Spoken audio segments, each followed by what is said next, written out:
bukan berarti bersikap anti kepada satu produk, namun lebih jauh pada adanya pilihan meluas dan merata.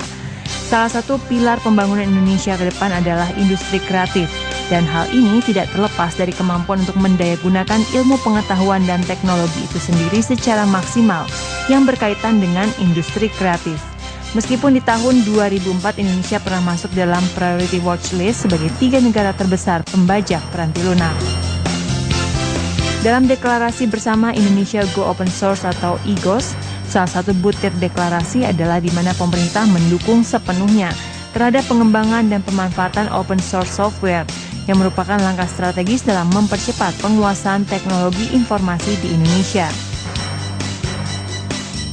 Dari tahun 2004, sejak dideklarasikan oleh 5 kementerian, IGOS ini kemudian berkembang, tidak saja di dalam negeri, malah kita sudah mengadakan workshop dengan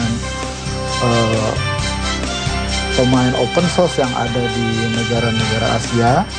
Kemudian di Ristek sendiri mengadakan kita sebut dengan AGOS, ASEAN Go Open Source. Ini kita lakukan untuk melakukan sharing pengetahuan mengenai open source dan juga melakukan training, karena produk-produk kita di bidang open source itu sudah relatif banyak, baik itu untuk kebutuhan warnet atau juga untuk kebutuhan pemerintah. Beberapa langkah yang ditempuh Kementerian Negara Riset dan Teknologi adalah dengan mendorong berkembangnya IGOS Center dan Pusat Pendayagunaan Open Source atau POS, seperti di Kabupaten Cimahi yang telah mengukuhkan wilayahnya menjadi Cyber City. Melalui sistem Cimahi Open Source atau CIOS, menurut Itoch Tochija, penggunaan CIOS sendiri telah diterapkan di lingkungan pemerintahan Kota Cimahi, mulai dari kelurahan hingga kantor wali kota, dan tidak ada kendala. 2007 pun Linux itu sudah mulai diperkenalkan. Bahkan beberapa waktu yang lalu kita ada kelompok yang merakit laptop, ini juga sudah mulai kami coba untuk mereka ajak bagaimana sih berbasis Linux tadi. Walaupun orang-orang komplain, wah lambat. Tapi kan kemarin saya tes, gimana, berasa lambat nggak? Enggak Pak, sudah mulai terasa lancar. Sebetulnya kan bukan di situ ya, tapi di kapasitasnya. Makanya fiber optik ini di Cimahi ini menjadi sangat penting.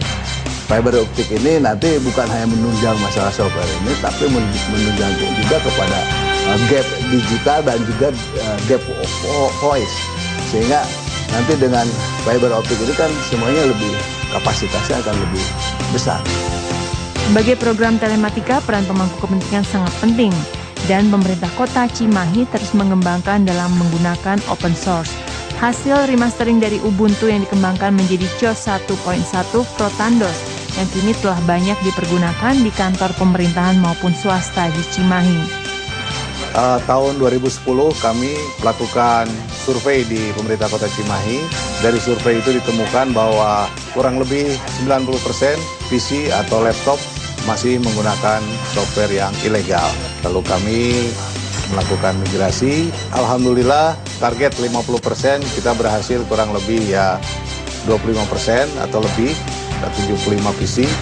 Karena masih banyak PC-PC yang tidak kompatibel seperti Pentium 2, Pentium 3 dan lain sebagainya. Insya Allah di tahun 2011 kami bisa mendeklar bahwa pemerintah Kota Cimahi sudah menggunakan software yang legal di seluruh dinas.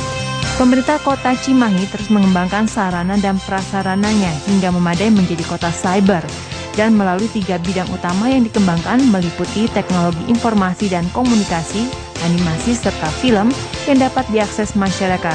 Pada saatnya akan mampu menghasilkan inovasi-inovasi yang lahir dari sumber daya manusia yang handal. Alhamdulillah sampai saat ini untuk 3 dimensi kita bisa pindah sekarang ke Blender yang gratis. Untuk yang ilustrasi ada Inkscape. Untuk yang desain ada GMP. Alhamdulillah, mungkin berjalannya waktu kita bisa penuhi semua kebutuhan software kita dengan yang open source.